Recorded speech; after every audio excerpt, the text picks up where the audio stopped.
Good afternoon student. आज हम बात करेंगे इलेक्ट्रोलाइट्स का कोलॉइड्स पर इफ़ेक्ट, है ना। तो इसमें हम देखेंगे, ये थर्ड लेक्चर है यूनिट 1 का। पहले दो इसके मैं लेक्चर अपलोड कर चुका हूँ, है ना। तो देखते हैं क्या इफ़ेक्ट पड़ता है इलेक्ट्रोलाइट्स का। ठीक है, सबसे पहले हम बात करेंगे आपके लायोफोबिक कोलॉइड्स की। ठीक है, तो जो लायोफोबिक कोलॉइड्स होते हैं, है ना, आपको मैं पहले लेक्चर में बता चुका हूँ कि ये अनस्टेबल होते हैं। ठीक है, तो जो DLVO थ्योरी है ना, वो जो आपके डिस्पर्जेंस हैं इनकी स्टेबिलिटी को डिस्क्राइब करता है। ठीक है, ये DLVO कैसे नाम पड़ा, ये चार जो साइंटिस्ट हैं, ठीक है, देरजाग्विन, लैंडेव, वर्बे और ओवरब्रीक, इनके नाम पर ये थ्योरी का नाम पड़ा है। ठीक है, तो इनके फर्स्ट लेटर को लेके DLVO बना है। ठीक है, तो ये थ्योरी क्या बताती है, अ, ये थ्योरी बताती है कि जो पार्टिकल्स हैं, है ना, दो पार्टिकल हैं, उनके बीच में जो डिस्टेंस होता है वो उनके पार्टिकल्स के बिहेवियर को अफेक्ट करता है। ठीक है, तो ये थ्योरी जो है ना, वो आपके इलेक्ट्रोलाइट के अमाउंट को मेज़र करने के लिए भी यूज़ होती है। ठीक है, इलेक्ट्रोलाइट या जो प्रेसिपिटेंट होते हैं या पेप्टाइजिंग एजेंट होते हैं, ठीक है, जो कि कोलॉइड को स्टेबलाइज करते हैं। ठीक है, तो उनके अमाउंट को मेज़र करने के लिए भी यूज़ होता है। ठीक है, तो इसमें थ्योरी में हम आगे बढ़ेंगे। तो इसमें हम मान के चलते हैं कि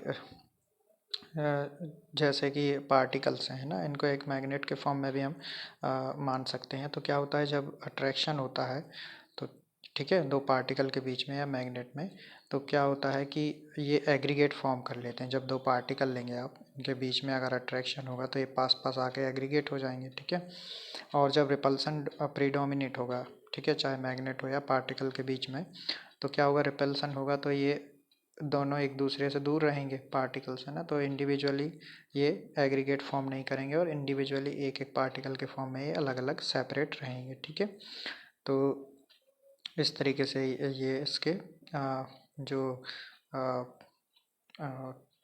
पार्ट्स हैं, ठीक है, दो पार्ट में देख लिया हमने। इसके बाद ये DLVO थ्योरी के लिए ये जो एक ग्राफ है, इसको इसके अकॉर्डिंग इसको समझने की कोशिश की जाती है ना। तो इसको हम पढ़ते चलेंगे और डिस्क्राइब करते चलेंगे। ठीक है, सबसे पहले है जो आपका प्राइमरी मिनिमम क्या होता है। ठीक है, जो पार्टिकल है ना, जो पार्टिकल हैं अगर वो एक दूसरे के बहुत क्लोज रहेंगे, ठीक है, तो एक दूसरे के ऑर्बिटल्स को, है ना, ऑर्बिटल की सरफेस को ओवरलैप कर लेंगे इस तरीके से, है ना। तो इससे क्या होगा, ठीक है, स्ट्रॉन्ग बॉन्ड फॉर्म हो जाएगा। ठीक है, इन दोनों के बीच में, ऑर्बिटल्स के बीच में जब ये ओवरलैप करेंगे तो स्ट्रॉन्ग बॉन्ड फॉर्मेशन हो जाएगा। ठीक है, इसकी वजह से क्या होगा, इसकी वजह से ये होगा कि इनकी जो पोटेंशियल एनर्जी है वो बहुत ज़्यादा बढ़ जाएगी, है ना। इसको बोलते हैं प्राइमरी मिनिमम। ये जो आप यहाँ पर पार्ट देख रहे हैं, ठीक है, यहाँ पर क्या हुआ है कि दो पार्टिकल्स हैं ना, जब बहुत ज़्यादा क्लोज आ गए हैं ना, तो क्या हुआ है, उनके बीच में ऑर्बिटल ओवरलैप हो गए हैं। ठीक है, और उनके बीच में स्ट्रॉन्ग बॉन्ड हो गया है। ठीक है, जिसकी वजह से इनकी जो पोटेंशियल एनर्जी है वो बहुत ज़्यादा बढ़ गई है। ठीक है, तो इसको प्राइमरी मिनिमम बोलते हैं। ये जो आप देख रहे हैं पार्ट, ये जो यहाँ तक, ठीक है, तो ये प्राइमरी मिनिमम है, इसको बोलते हैं प्राइमरी मिनिमम। ठीक है, क्या होगा जब दो पार्टिकल होंगे वो एक दूसरे के क्लोज आएंगे, ठीक है, एक दूसरे के क्लोज आएंगे तो ये एक दूसरे के ऑर्बिटल को ओवरलैप कर लेंगे। ठीक है, ठीक है, तो इस तरीके से इनकी पोटेंशियल एनर्जी बहुत ज़्यादा बढ़ जाएगी। इसको हम प्राइमरी मिनिमम से शो करते हैं। ठीक है, इसके बाद हम इसका एग्जांपल देखेंगे कि इलेक्ट्रोलाइट कैसे अफेक्ट करता है। ठीक है, तो क्या करेंगे हम स्टेबलाइजेशन के लिए इलेक्ट्रोलाइट्स डालते हैं ना। तो हम क्या करेंगे कि अगर हम इलेक्ट्रोलाइट रिमूव कर दें, ठीक है, आपका जो कोलॉइड सॉल्यूशन है, ठीक है, स्टेबलाइज्ड जो कोलॉइडल सॉल्यूशन है, उसको यदि हम उसमें से अगर हम इलेक्ट्रोलाइट को रिमूव कर दें, ठीक है, तो उससे क्या होगा कि जो इंटर पार्टिकल रिपल्शन है, ठीक है, वो डिक्रीज़ हो जाएगा। मैंने आपको बताया था कि जो लायोफोबिक कोलॉइड्स होते हैं, ठीक है, उनके पार्टिकल के ऊपर शीथ नहीं होती है ना। तो शीथ नहीं होती है तो ये किस वजह से स्टेबलाइज होते हैं लायोफोबिक, केवल इनके ऊपर जो चार्ज होता है ना उसकी वजह से। ठीक है, सिर्फ उसकी वजह से ये स्टेबलाइज होते हैं।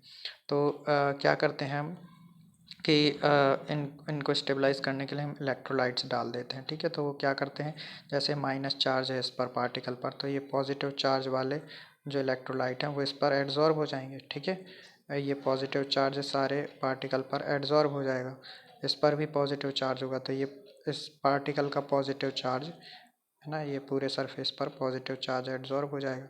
तो इस पार्टिकल का पॉजिटिव चार्ज, ये जो लेयर है ऊपर की, ये इस वाले पार्टिकल की लेयर को रिपेल करेगा, तो एक दूसरे से दूर दूर रहेंगे, है ना, स्टेबलाइज रहेंगे।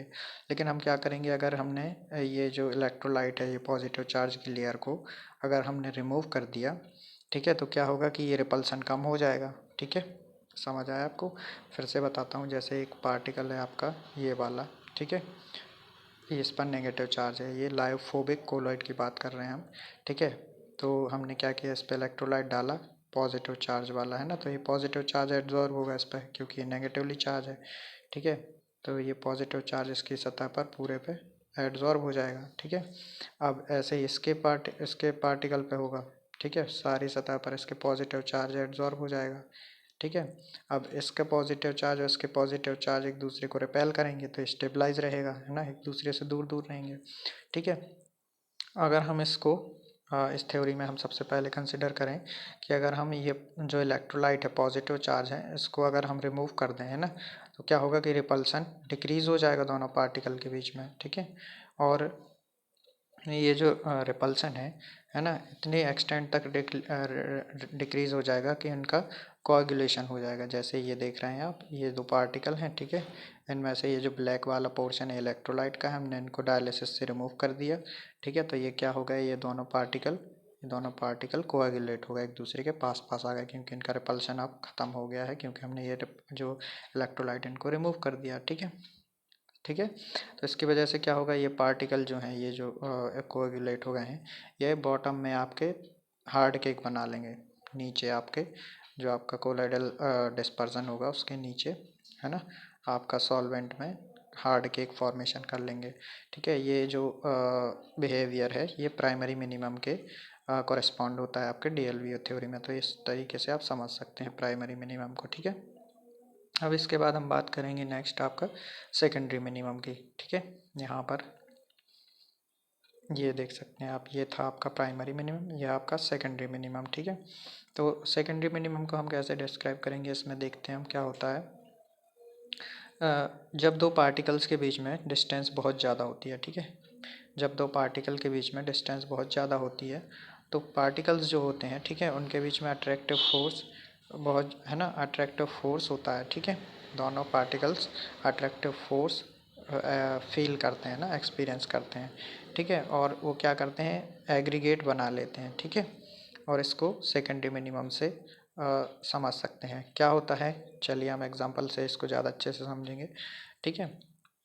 जब पार्टिकल्स हैं जो आपके कोलाइडल सॉल्यूशन है या कोलॉइड है ना, उसमें हम एक्सेस में इलेक्ट्रोलाइट ऐड कर देते हैं, ठीक है, तो क्या होता है, फ्लोक्यूल का फॉर्मेशन हो जाता है, ठीक है। ऐसा क्यों होता है, ठीक है, ऐसा इसलिए होता है कि क्या होता है कि जो लायोफोबिक कोलॉइड्स हैं ना, तो लायोफोबिक कोलॉइड्स मैंने आपको बताया था कि ये स्टेबलाइज रहते हैं इलेक्ट्रोलाइट से, है ना, ये इलेक्ट्रोलाइट हैं, ठीक है। तो हमने क्या किया, इसमें और ज़्यादा इलेक्ट्रोलाइट ऐड कर दिया, ठीक है, और ज़्यादा इलेक्ट्रोलाइट ऐड किया, तो हमने क्या क्या हुआ ये, इसकी वजह से क्या हुआ कि ये जो पार्टिकल्स थे दोनों, है ना, बहुत ज़्यादा इलेक्ट्रोलाइट ऐड हो जाने की वजह से इनके बीच में डिस्टेंस बहुत ज़्यादा बढ़ गया, है ना, बहुत ज़्यादा डिस्टेंस बढ़ जाने की वजह से, ठीक है, इन दोनों के बीच में और जो पार्टिकल्स हैं ना, ये एक एक निश्चित दूरी की पर पहुंच के एक दूसरे के एग्रीगेट फॉर्मेशन करने लगते हैं, है ना, क्योंकि इनका रिपल्शन अब, है ना, कम हो गया है, ठीक है, रिपल्शन इनका कम हो जाएगा, ठीक है। तो ये एक निश्चित दूरी पर जाके एक निश्चित दूरी तक ही रिपेल करेंगे और वहाँ पर जाके ये एक एग्रीगेट बना लेंगे पर्टिकुलर डिस्टेंस पर जाके, है ना, क्योंकि इनके बीच में जो अमाउंट है इलेक्ट्रोलाइट का वो अमाउंट ज़्यादा बढ़ गया, तो वो एक फिक्स्ड डिस्टेंस तक जाके स्टेबल, जहाँ तक इनका रिपल्शन ख़त्म हो जाएगा वहाँ तक जाके एक दूसरे के साथ में, है ना, और ये अट्रैक्ट होके एक दूसरे के ऐसे एग्रीगेट फॉर्मेशन कर लेंगे, ठीक है। तो यही जो आपका टॉपिक है इसमें ये बताया गया है, ठीक है, कि अगर दो पार्टिकल्स के बीच में डिस्टेंस ज़्यादा हो जाती है ना, तो पार्टिकल्स जो हैं वो अट्रैक्टिव फोर्स फील एक्सपीरियंस करते हैं और एग्रीगेट फॉर्मेशन हो जाता है, ठीक है। तो हमने क्या किया कि जो आपका लाइफोबिक कोलॉइड्स है उसमें हमने एक्सेस में आपके इलेक्ट्रोलाइट ऐड कर दिया तो इनके बीच में जो डिस्टेंस है वो बढ़ गई, है ना, और जिसकी वजह से ये फ्लॉक्यूल के फॉर्म में, एग्रीगेट के फॉर्म में एग्रीगेट बना लेते हैं। फ्लॉक्यूल मतलब एक एग्रीगेट, है ना। तो इसके बीच में यहाँ पर सभी जगह पर ये इस तरीके से आपके बहुत सारा अमाउंट में आपका इलेक्ट्रोलाइट रहेगा, ठीक है। तो ये एग्रीगेट इस तरीके से बन जाएगा, ठीक है। और ठीक है, तो इस तरीके से ये आपका सेकेंडरी मिनिमम है, ठीक है। इसके बाद है नेक्स्ट पॉइंट है आपका, नेक्स्ट पॉइंट आपका इसमें है जो थर्ड पार्ट है इसमें ये बताया गया है कि जो लायोफोबिक कोलॉइड्स होते हैं, ठीक है, उनका जो पार्टिकल्स होते हैं, है ना, उन पर जो चार्ज होता है उसके अपोजिट इलेक्ट्रोलाइट का चार्ज इस पर एडजॉर्ब होता है। तो उससे क्या होता है कि जो जीटा पोटेंशियल है वो रिड्यूस हो जाता है, ठीक है। जैसे आपका पार्टिकल अगर नेगेटिव है तो इस पर पॉजिटिव इलेक्ट्रोलाइट का जो पार्टिकल्स हैं वो एडजॉर्ब हो जाएंगे, ठीक है। इससे क्या होगा, पोटेंशियल क्रूशियल वैल्यू के नीचे पहुंच जाता है, ठीक है। और जो इसमें यही बताया गया है कि जो अपोजिट चार्ज है, जो आयंस होते हैं वो एडजॉर्ब होते हैं लायोफोबिक कोलॉइड्स पर। उससे क्या होता है कि जो जीटा पोटेंशियल है वो रिड्यूस हो जाता है, ठीक है। और जिसकी वजह से क्या होता है कि जो स्टेबलाइजेशन है वो आपके कोलॉइड्स का होता है, ठीक है। और हार्डी-सुल्ज जो एक रूल है इसमें इनने बताया था कि जो किसी भी जो इलेक्ट्रोलाइट है उसकी प्रेसिपिटेटिंग पावर उतनी ज़्यादा होगी जितनी ज़्यादा उसकी वैलेंसी होगी, या पर उस पर जितना ज़्यादा चार्ज होगा, है ना। जैसे Al जो 3 होगा +3 उसकी प्रेसिपिटेटिंग पावर, है ना, जो सोडियम प्लस है उससे ज़्यादा होगी क्योंकि इसकी वैलेंसी 3 है ना। तो यही है, ठीक है। इसके बाद हम बात करेंगे कि effect of electrolyte on lyophilic colloids. अभी तक हमने बात की इलेक्ट्रोलाइट के इफेक्ट की किस पर, लायोफोबिक कोलॉइड्स पर, ठीक है। तो इसके आगे हम इसके बात करेंगे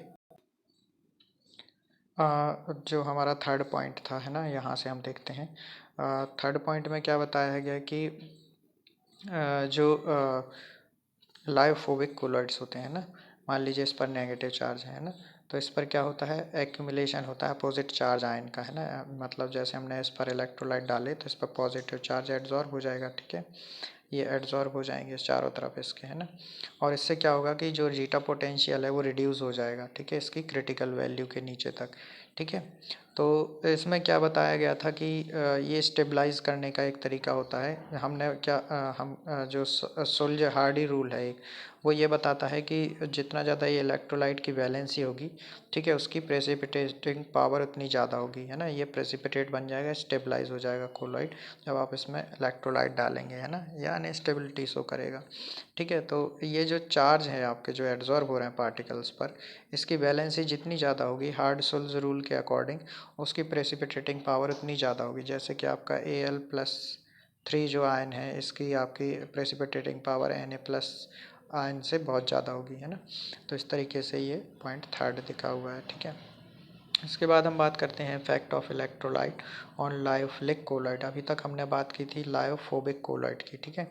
अब लायोफिलिक कोलॉइड्स में क्या होता है कि जो मैंने आपको बताया था कि लायोफिलिक जो कोलॉइड होते हैं, है ना, इनके चारों तरफ क्या होती है, शीट होती है। जो आपका लिक्विड होता है या मीडियम होता है उसकी शीट होती है ना।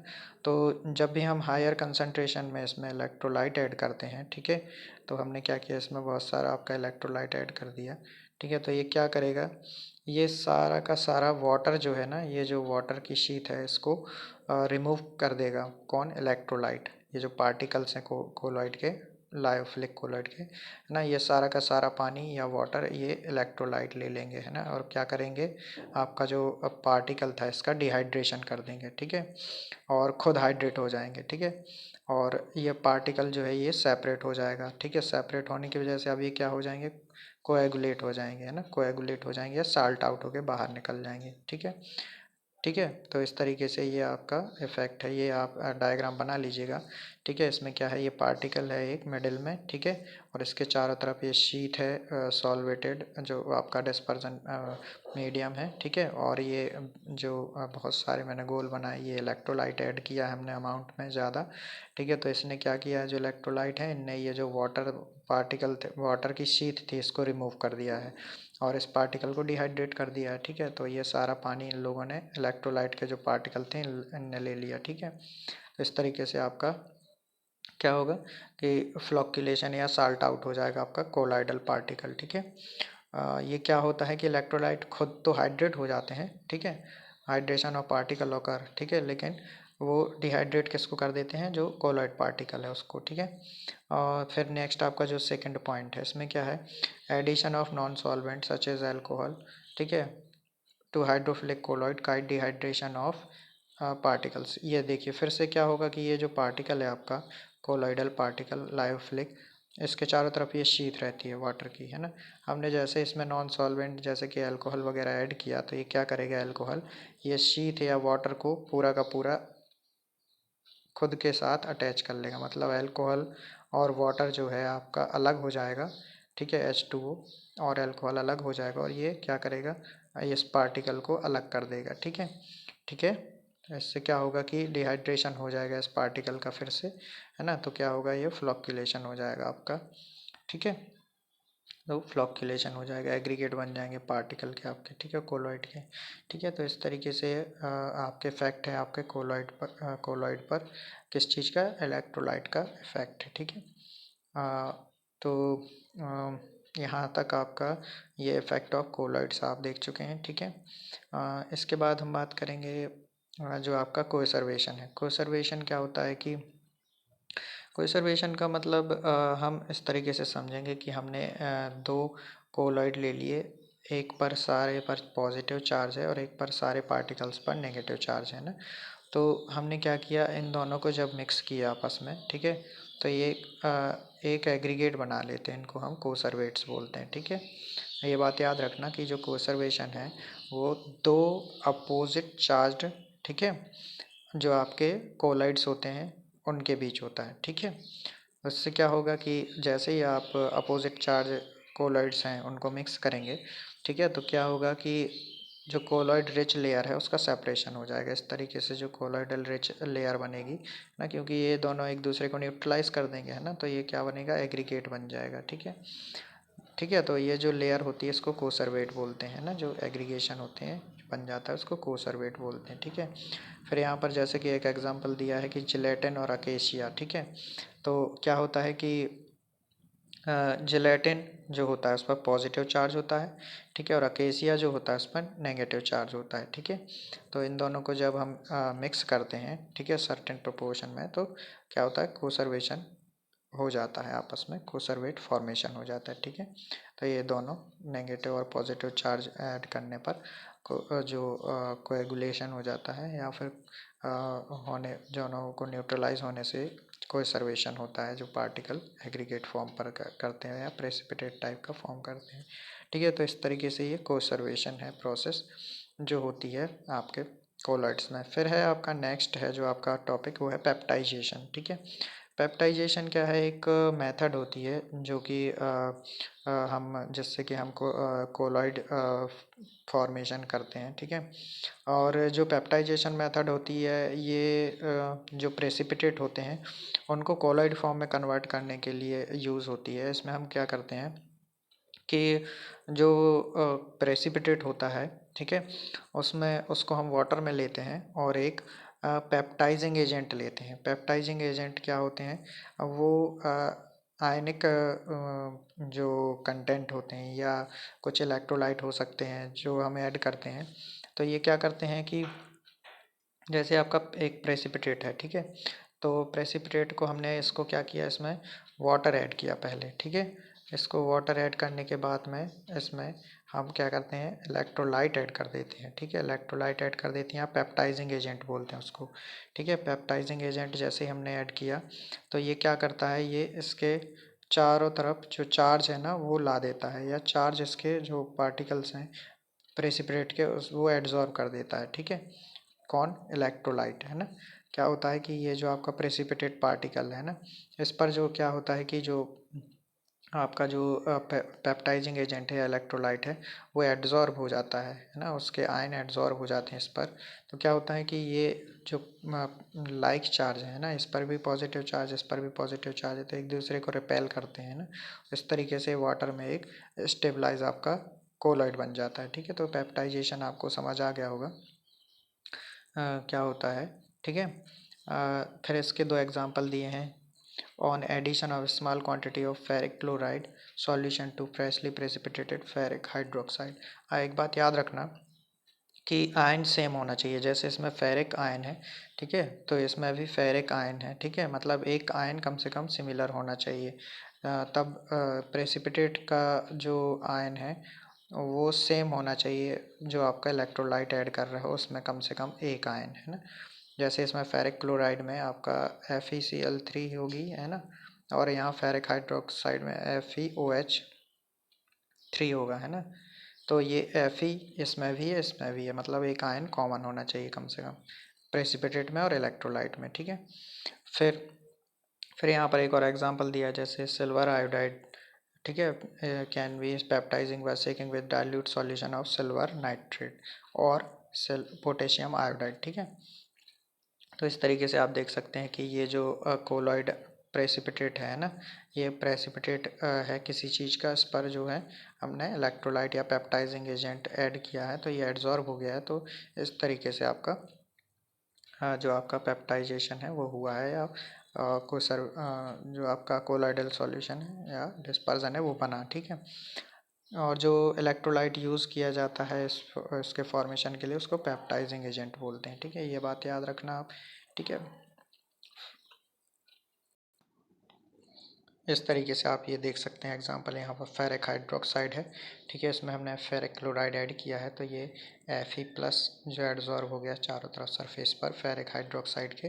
ये फेरिक हाइड्रोक्साइड के 3 पार्टिकल्स हैं। ठीक है, और ये जो आपका Fe+ और Cl3- में टूट के Fe एडजॉर्ब हुआ है, ये प्लस चार्ज जो है आपके Fe+ के दिखाई दे रहा है। ठीक है, तो इस तरीके से पेप्टाइजेशन का एग्जाम्पल है। ठीक है, फिर आपका नेक्स्ट टॉपिक है प्रोटेक्टिव एक्शन, है ना। तो क्या होता है कि प्रोटेक्टिव एक्शन जो है वो शो किया जाता है किसके द्वारा, जो आपके लायोफिलिक कोलॉइड्स होते हैं। ठीक है, जैसा कि मैंने आपको बताया था कि जो लायोफोबिक कोलॉइड्स हैं, ठीक है, वो क्या होता है, कोएगुलेट हो जाते हैं। जो आपके लायोफोबिक कोलॉइड्स हैं, है ना, उनका कोएगुलेशन हो जाता है जब हम इसमें इलेक्ट्रोलाइट ऐड करते हैं। ठीक है, जबकि जो लायोफिलिक कोलॉइड्स होते हैं, ठीक है, उनका कोएगुलेशन नहीं होता चाहे आपका इलेक्ट्रोलाइट डालने पर। ऐसा क्यों? क्योंकि जो लायोफिलिक कोलॉइड होते हैं इनके चारों तरफ ना शीट होती है वाटर या फिर आपके डिस्पर्जन मीडियम की। ठीक है, तो ज़्यादा इफेक्ट नहीं पड़ता इलेक्ट्रोलाइट ऐड करने का इसमें। ठीक है, इसलिए जो लायोफिलिक कोलॉइड हैं वो स्टेबल होते हैं, इलेक्ट्रोलाइट से अफेक्ट नहीं होते। लेकिन जो लायोफोबिक कोलॉइड हैं इन पर शीट नहीं होती है इनके चारों तरफ, तो ये कोएगुलेटेड हो जाते हैं। ठीक है, तो ये बात याद रखना। तो फिर क्या होता है कि फिर हम क्या करते हैं कि जो लायोफोबिक कोलॉइड्स हैं, ठीक है, इसमें अगर हम स्मॉल अमाउंट डाल दें आपके लायोफिलिक कोलॉइड का, ठीक है, स्मॉल अमाउंट ऑफ, फिर इसके बाद अगर हम इलेक्ट्रोलाइट ऐड करेंगे थोड़े बहुत अमाउंट में, तो जो लायोफोबिक कोलॉइड है उसका कोएगुलेशन नहीं होगा। मैंने क्या बोला कि जब लायोफोबिक कोलॉइड है ना, इसमें अगर हम थोड़ा सा अमाउंट ऐड कर दें लायोफिलिक कोलॉइड का, ठीक है, लायोफोबिक में, है ना, हमने ऐड कर दिया लायोफिलिक कोलॉइड को, है ना, स्मॉल अमाउंट में, तो फिर अगर आप फिर इस लायोफोबिक कोलॉइड में इलेक्ट्रोलाइट डालेंगे स्मॉल अमाउंट में, है ना, तो ये लायोफोबिक कोलॉइड कोएगुलेट नहीं होगा। ठीक है, किसने रोका कोएगुलेट होने से? ये जो लायोफिलिक कोलॉइड ऐड किया है ना हमने, वो लायोफोबिक कोलॉइड के कोएगुलेशन को रोकता है ना, इलेक्ट्रोलाइट ऐड करने पर। ठीक है, तो यही जो एक्शन होता है लायोफिलिक कोलॉइड का कोएगुलेट होने से रोकना, लायोफोबिक कोलॉइड का कोएगुलेशन रोकना, यही कहलाता है प्रोटेक्टिव एक्शन किसका, लायोफिलिक कोलॉइड्स का। ठीक है, तो आपको बात समझ आ गई होगी। ठीक है, it means presence of lyophilic colloid, ठीक है, prevent a lyophobic colloid solution from coagulation. ठीक है, मतलब जो लायोफिलिक कोलॉइड है उसने लायोफोबिक कोलॉइड को कोएगुलेट होने से रोक दिया, है ना, चाहे आप फिर इलेक्ट्रोलाइट डालते रहो। ठीक है, ठीक है। तो इसके आगे फिर हम देखते हैं ऐसा क्यों होता है, क्या होता है कि जब हम लायोफिलिक कोलॉइड को ऐड करते हैं लायोफोबिक कोलॉइड में, तो जो पार्टिकल्स हैं लायोफोबिक कोलॉइड्स के, ठीक है, वो क्या करते हैं, ये जो आपका लायोफोबिक कोलॉइड है, ठीक है, ये जो लायोफोबिक कोलॉइड्स है इसके चारों तरफ आप देख रहे होंगे ये जो लायोफिलिक कोलॉइड है इसके पार्टिकल एड्जॉर्ब हो गए हैं, है ना। तो इनने क्या किया है, इस जो पार्टिकल था आपका लायोफोबिक कोलॉइड, है ना, इसको क्या, किस तरीके से बिहेव चेंज कर दिया इनने, लायोफिलिक कोलॉइड ने उसको अपने जैसा शो करना स्टार्ट कर दिया, क्योंकि ये लायोफिलिक की लेयर बन गई इसके चारों तरफ लायोफोबिक के, तो वो लायोफोबिक की तरह बिहेव नहीं करता, वो लायोफिलिक कोलॉइड सॉल्यूशन की तरह बिहेव करता है, ठीक है। तो इससे क्या होता है कि इसका कोएगुलेशन रुक जाता है, ठीक है। तो आपका लायोफोबिक जो कोलॉइड था, है ना, उसका जो कोएगुलेशन है वो रुक गया, ठीक है। ठीक है, तो इस तरीके से इसकी मैकेनिज़्म है कि कैसे वो प्रोटेक्ट करता है जो आपका लायोफिलिक कोलॉइड है, लायोफोबिक कोलॉइड को, ठीक है। अब इसके बाद हम बात करेंगे कि जो प्रोटेक्टिव एबिलिटी है किसी कोलॉइड की, ठीक है, वो गोल्ड नंबर में मेज़र की जाती है, ठीक है। गोल्ड नंबर क्या होता है, ये किसी जो लायोफिलिक कोलॉइड है उसकी कैपेबिलिटी होती है कि वो कितना इफ़ेक्टिव है प्रोटेक्शन में, किसके, लायोफोबिक कोलॉइड के प्रोटेक्शन में, ठीक है। तो गोल्ड नंबर क्या होता है, गोल्ड नंबर मिलीग्राम में किसी प्रोटेक्टिव कोलॉइड की वो मात्रा होती है, ठीक है, जो कि जो कि हम ऐड करते हैं आपके कोलॉइड में, ठीक है, वो मात्रा होती है जी। एक सेकेंड, इसमें हम क्या करेंगे, गोल्ड नंबर में हमको इसको प्रैक्टिकल से समझेंगे। हमने क्या किया है ना, एक टेस्ट ट्यूब ले ली, इसमें 10 ml, ठीक है, इसमें हमने 10 ml रेड गोल्ड सॉल ले लिया, रेड कलर का गोल्ड का आपका सॉल ले लिया, गोल्ड मतलब AG है ना, ठीक है, मैं सॉरी AU है ना। तो हमने क्या किया कि रेड कलर का 10 ml गोल्ड सॉल ले लिया, ठीक है।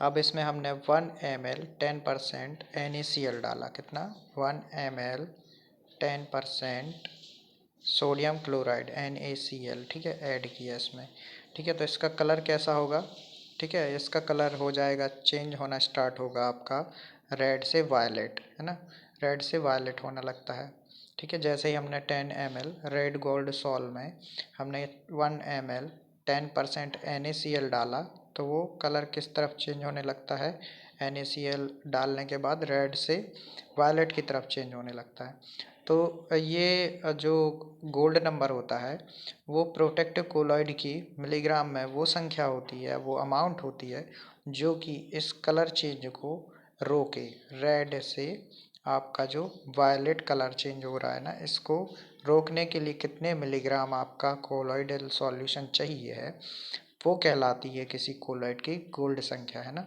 मैंने क्या बताया कि गोल्ड नंबर क्या होता है, हमने क्या किया कि 10 ml रेड गोल्ड सॉल्ट ले लिया, ठीक है, उसमें जब हम 1 ml 10% NaCl डालेंगे तो उसका कलर रेड से वायलेट होने लगता है, ठीक है। तो कोलॉइड की वो संख्या, किसी प्रोटेक्टिव कोलॉइड की वह मिलीग्राम में मात्रा जो कि इस कलर को वायलेट रेड से वायलेट होने से रोके, है ना, वो कहलाती है गोल्ड नंबर, ठीक है।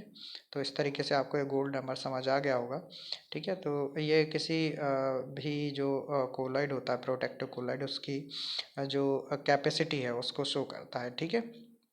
और गोल्ड नंबर जितना कम होगा ना उतना अच्छा उसका प्रोटेक्टिव एक्शन माना जाएगा, ठीक है। तो इस तरीके से ये जो है आपका लेक्चर जो आपका थर्ड है ना वो भी ख़त्म होता है, और ये चैप्टर भी यहाँ पर एंड होता है। अगर इसके अलावा भी कुछ अगर रह गया होगा तो इम्पोर्टेंट अगर मुझे लगता है तो मैं आपको उसका वीडियो अलग से सेपरेटली प्रोवाइड करा दूंगा, ठीक है। और अगर इसमें अगर कन्फ्यूजन है आपको कहीं पर चैप्टर में तो आप पूछ सकते हैं, ठीक है। मैं उसको आपको डिस्क्राइब करूँगा, ठीक है। Okay, thank you.